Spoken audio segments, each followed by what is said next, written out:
A post-game show, Jamie Plunkett alongside Bingo Merricks here at Schollmaier Arena, where the Horned Frogs lose a tough, close battle to the Kansas Jayhawks, 63-58. Bingo, as we start to break this one down and dissect what happened over the course of the game, I think a lot of fans are going to leave the stadium tonight feeling a little bit cheated by the refs. About some calls that maybe didn't exactly go TCU's way down the stretch, and we can get into that and we can talk about officiating, but the reality is that TCU shot 30% from the floor tonight.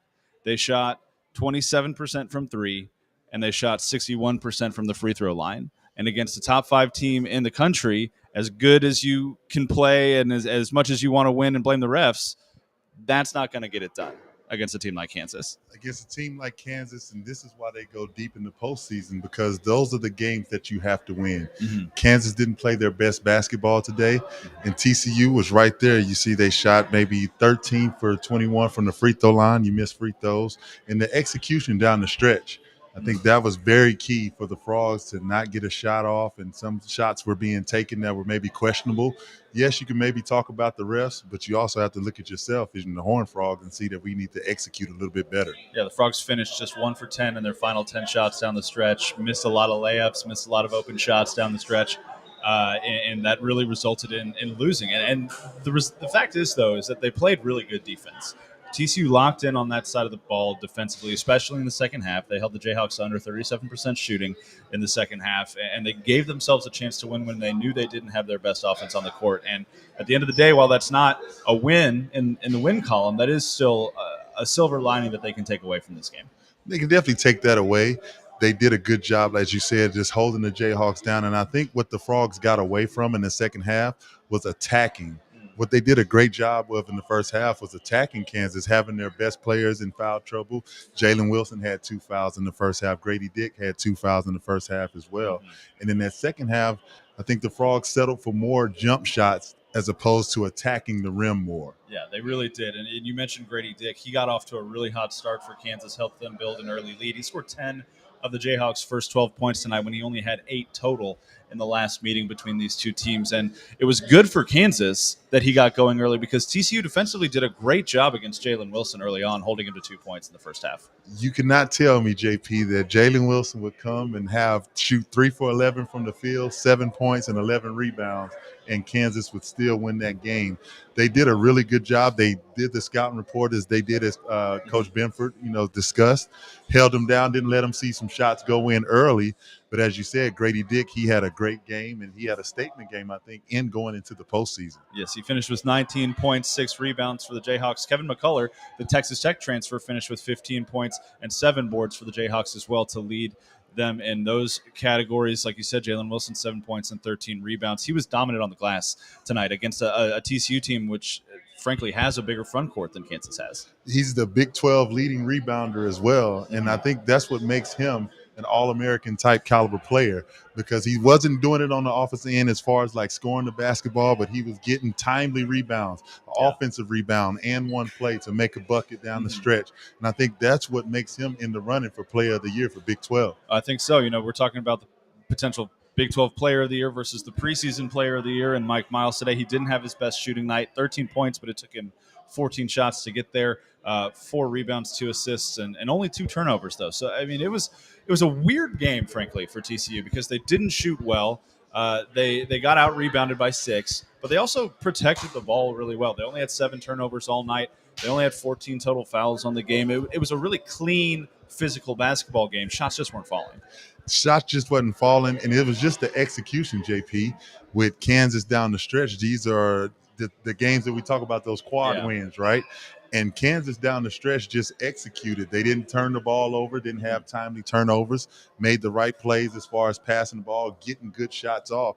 And I think with the Frogs, we're still trying to get Mike Miles Jr. back acclimated with the team. This is just his second game back since the injury that he had. So it's definitely promising for the Frogs in going into the postseason, because you have a few more tune-up games. And then when conference tournament starts, and then on to the NCAA tournament, you want to be at your best basketball. Yeah, you mentioned the last 3 games that they've got before the regular season comes to an end. They go to Texas Tech next week. Tech is picking up some steam. They found a little bit of momentum. That's not going to be an easy game out at United Supermarkets Arena Saturday at 11 a.m. too. You got to get up early for that one. Get ready to go. Then they come back home for their final home game of the year against Texas next Wednesday on March 1st, followed by their final game of the regular season up in Norman on March 4th. That's 3 games against decent opponents, because everybody in the Big 12 is at least decent, right? But you've also, you look at Texas, they're number 2 in the conference right now. Texas Tech is surging into the middle of the pack.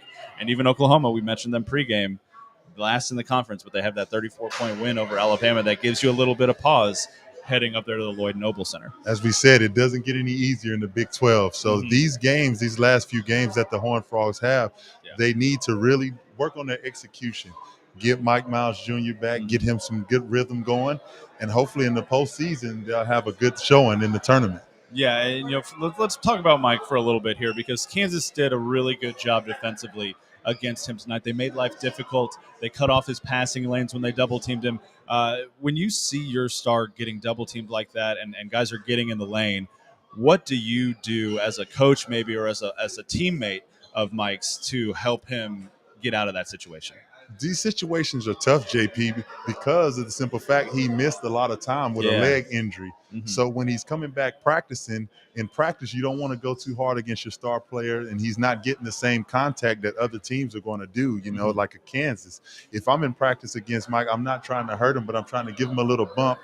Kansas, they didn't, hey, you're not my teammate. So Kansas played physical with him, denied him the ball, maybe hit him a little bit, and maybe he wasn't used to that contact yet. And so I think with a few more games under his belt, because Mike, he was getting a rhythm before he got injured, right? And so now he'll get a couple more games under his belt, those backdoor plays that he normally has, the cut to the basket. I think he'll be a lot better down the stretch. You've seen in these last 2 games, TCU, when they're fully clicking against an opponent that maybe they're just simply better than, they run away with the game. When they're not clicking against one of the elite teams in the country, they still have a chance to win at the end. And that's got to give you hope as a TCU fan and as a player moving down the stretch as you head into March and tournament time. Bingo and I are going to keep this post-game show rolling. We're going to have a special guest, too, join us here on the set as soon as we come back from this break.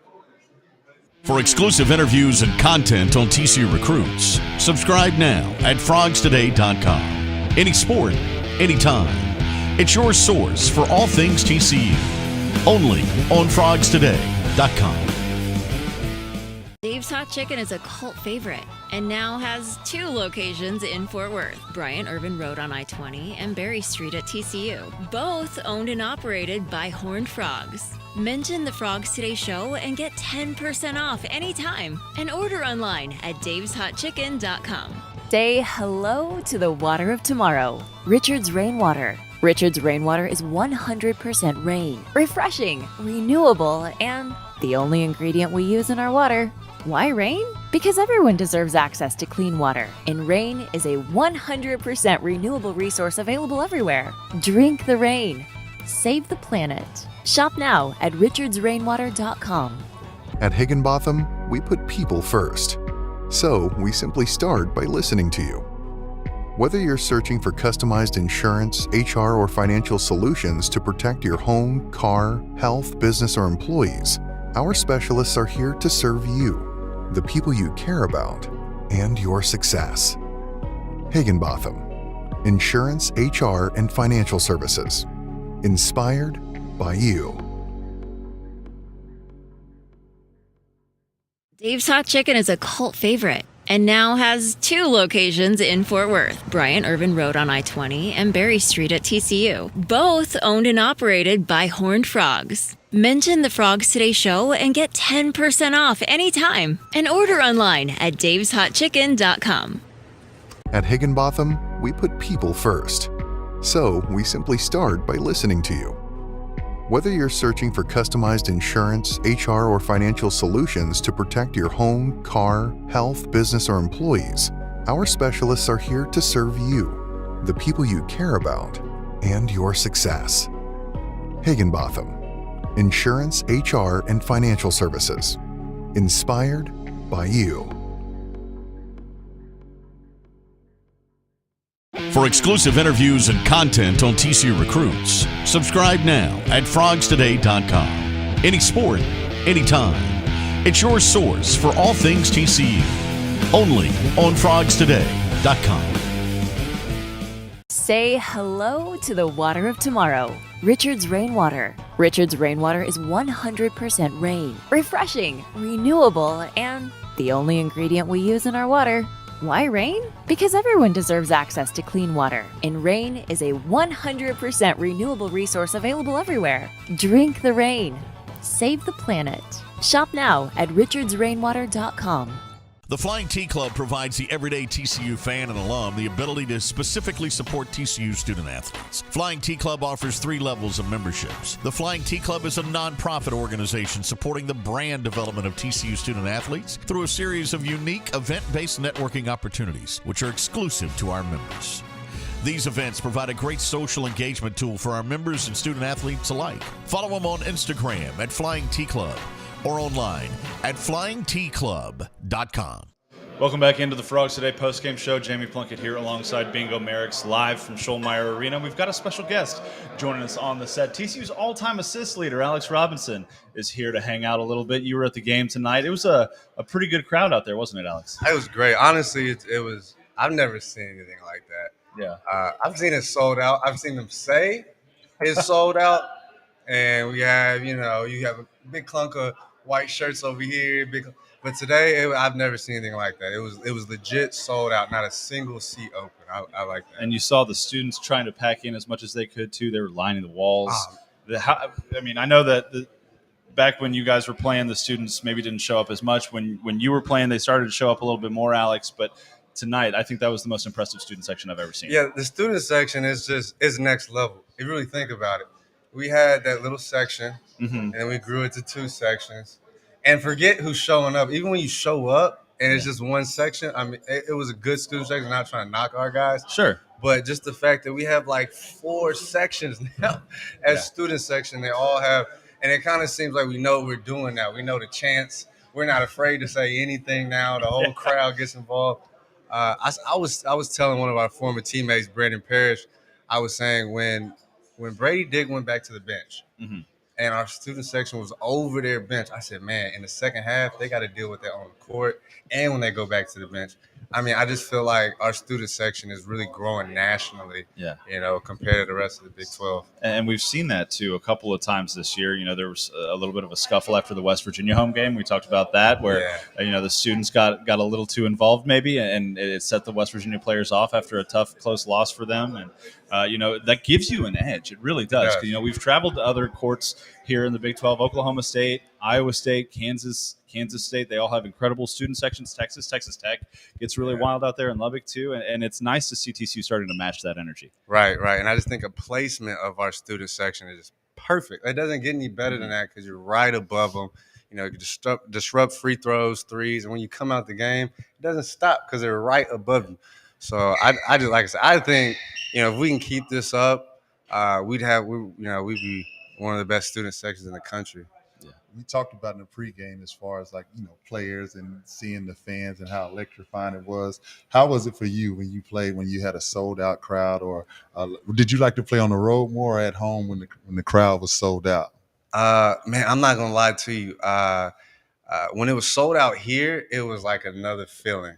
But, right now, the sold out is even on another level than what we were. Right. And it was just like when you make a shot, that adrenaline rush you get, it kind of feels like even if we weren't as conditioned as we were, just that added extra energy that the crowd brings, man, you feel like you can run for days. So were you guys more nervous watching the end of this game now or when you were playing in last second minutes games like this? I mean, it's so weird because, you're not playing. And when you're out there, I don't know if you're necessarily nervous, but, it like during the game, I don't know if you're necessarily nervous, but there's a part of you that, because you're human, you wonder, damn, can we get this done? And then you get on a little run. You're like, oh, okay. Yeah. We got this. And then, they might hit a couple big buckets. But as a fan, it's a lot more exciting. Yeah. Every shot is big to you when you're when you're playing, you're like, okay, we missed that shot, or we got a minute 45 left. Okay, we still good. When you're a fan, every shot's just big. Like, I'm out my seat. If it's 4 minutes ago, I'm out my seat the whole time. And this is that A-Rob, he's a competitor too. I've played with him in the open gym and everything like this, right? So you always find yourself what I would have did differently as far as in that moment, or I might not have taken that shot. I might have would have passed it here or moved that way. And I think that's just the competitive nature. And he loves basketball, just as much or maybe even more. And, you can't become the all-time assist leader if you don't love to play the game. And play it for a long time too in the same uniform. We're grateful to have you both grace TCU's basketball court in the purple and white for sure. Guys, when you think about the end of this game though specifically, Frogs shot, we talked about this before you came on, Alex, 1 for 10, 1 for their final 10. Didn't execute very well down the stretch. Maybe should have gotten a couple calls that they didn't get as well. The jump ball that went Kansas's way felt particularly egregious, where he came over Damian's back after that rebound. But in reality, when you don't execute down the stretch, that's going to cost you, especially against a team like Kansas. Yeah, I agree. I kind of feel like we went away from what we were known for. I feel like our team is so black and white. There's no gray area. There's no secret on how to stop us. There's no secret on our success. It's black and white. We got to get out and run, and we got to defend. We didn't do a very good job at defending at all.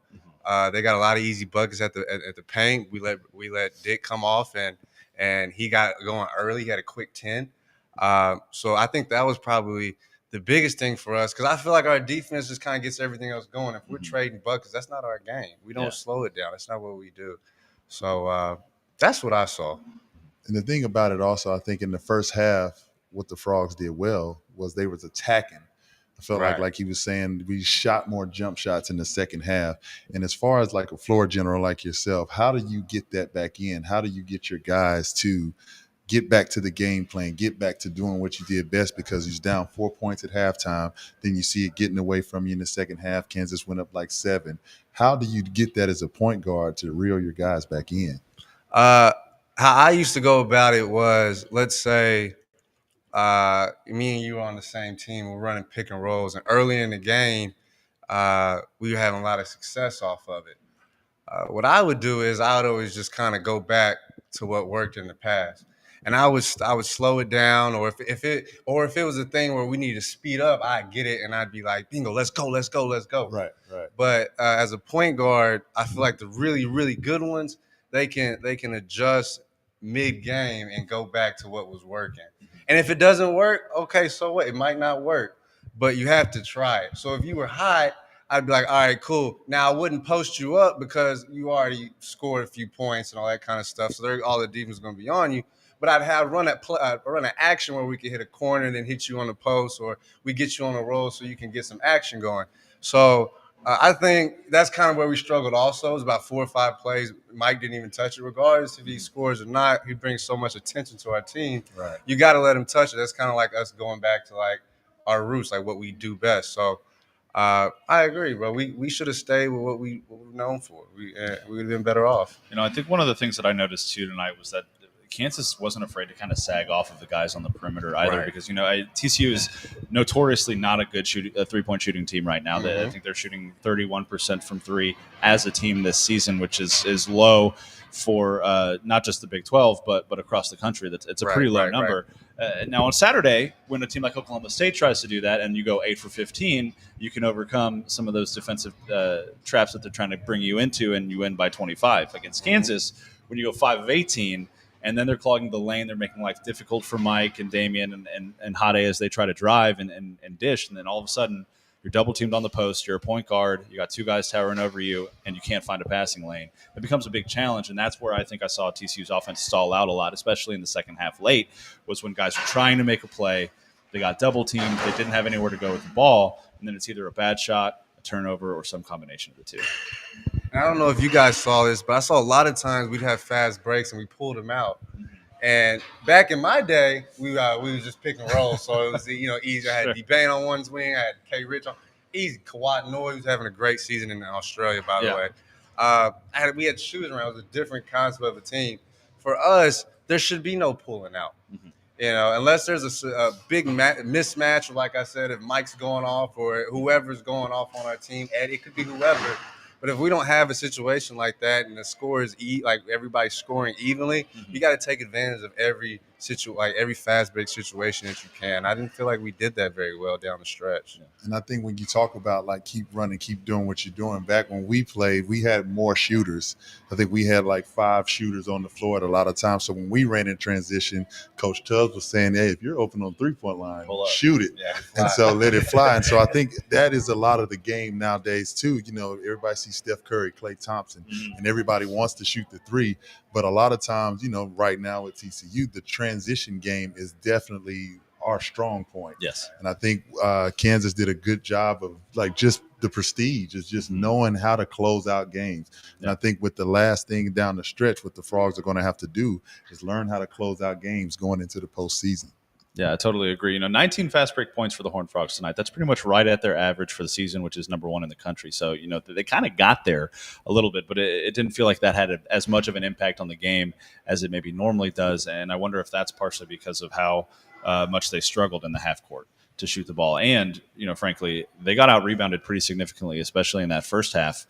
And Kansas never really allowed them to get out on that fast break, get into a rhythm, because you look at some of these stats here. Kansas had 13 offensive rebounds, 10 second chance points, but they had 42 points in the paint as well. And so it kind of goes back to your point, Alex, where they were getting into the lane, getting into the rim, even though, like Bingo and I were talking about before you came on, TCU has a bigger front court than Kansas does, which is a wild sentence to say, I think, at this point in time too.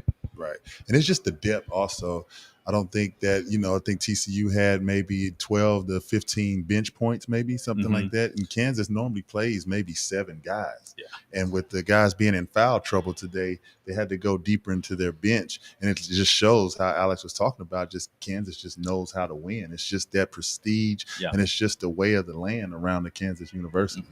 So when you think, guys, about the fact that there are 3 games left in the regular season now, before the Big 12 tournament up in Kansas City, what, as players, was your goal through these final few games as you prepared for the tournament? You know, I mean, TCU's sitting at 7-8 in the Big 12. They're 18-10 overall. They're pretty much locked into the NCAA tournament at this point. That you can affect seeding at this point, but you're not in or out. Right. What's the goal, and how are they going about kind of preparing for what they know is coming while still focusing on these final few regular season games?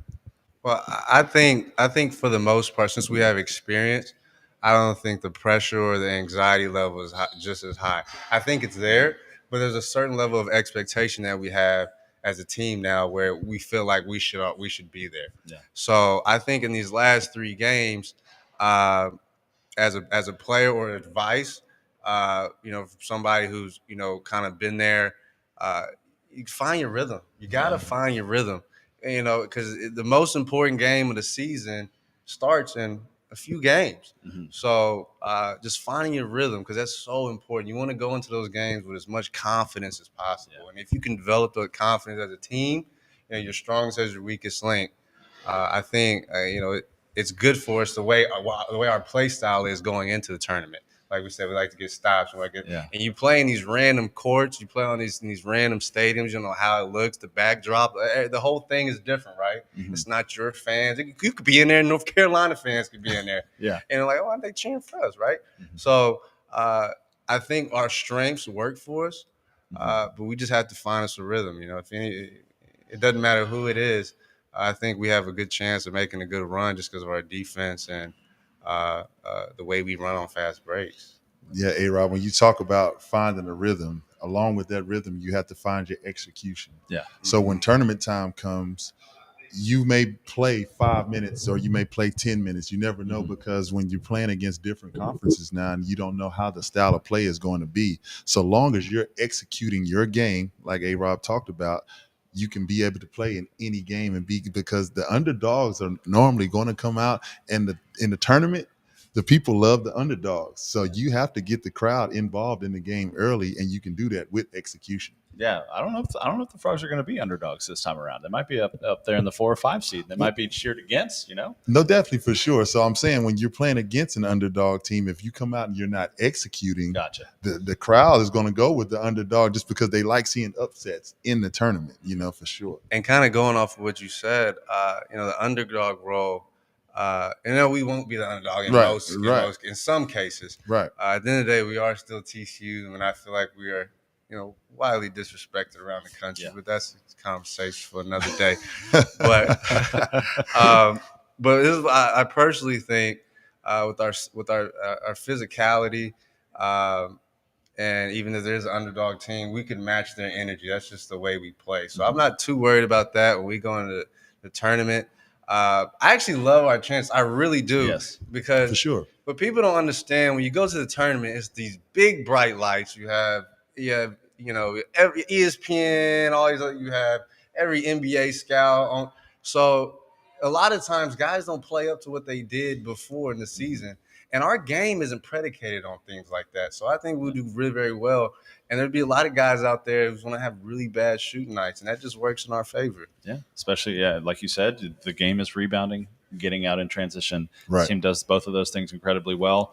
And I think that's why, even when they were really still relatively unknowns entering the tournament last year, they gave Arizona such a good run for their money in that round of 32 game, and frankly should have come away with the win there because Mike got fouled at the end. We all know that. We've talked about it before, but that is under the bridge, I guess, at this point, we'll say. But I want to ask you before we let you go, A-Rob, you were sitting down there behind the bench tonight with a couple of your former teammates, Desmond Bain, Kenrich Williams, Brandon Parrish was in the house as well. What was it like just being back down there with all of those guys again, cheering on the Horned Frogs, and then all of a sudden you look up and you see D-Bain's NBA highlights going up there, Kenrich NBA highlights going up there, and just everybody going crazy for him? It's funny because it's like no matter how old you get, you're still a kid at the end of the day, and it's still basketball. Yeah. So we're down there, and we're watching K-Rich highlights, and we're like, oh, bro, that's a bucket. And then we're like, bro, why would they – and then he's like, oh, why'd they put that one on there? And then, same thing for D-Bang. Like, at the end of the day, it's just like you're in high school, and if they'd put your ball as live video up there. It's so much fun. It is, and basketball just brings everybody together. And that's what we love the most about it. We were just joking around the whole time. And then it's funny because then they put the camera on them, and they don't ever want to be on camera. So it's just a good time, dude. And I felt even kind of awkward, so I put my son on the screen. They weren't even talking about me. So, but yeah, and I mean, you could attest to this. You've been around pros all the time, and it's literally just like the same person we come in as a freshman is the same we leave with, it's all fun and games, man. And then you also you just get into the conversation about which TCU team would beat the other TCU team. You know what I'm saying? So you have that, if my five would beat their five, and you just have those fun conversations about like which team was better and how the matchups would go, who would match up with him. Oh, I would give him buckets. And that's the fun about it. But at the end of the day, it's the camaraderie of being a Horned Frog and just everything that's come about, starting back then, and to see the evolution of just how the game has changed and how they brought the foundation as well, and just to see these guys now and to have a chance to, go on and play after college basketball is just fun to see. Like he said, it's just fun to talk about as well. All right, so if all these old teams are getting together and getting out there on the court and they're lining up against each other, and then all of a sudden Max Duggan walks in a tuxedo straight off the Davey O'Brien Award dinner like he did tonight midway through the second half, who's drafting Max?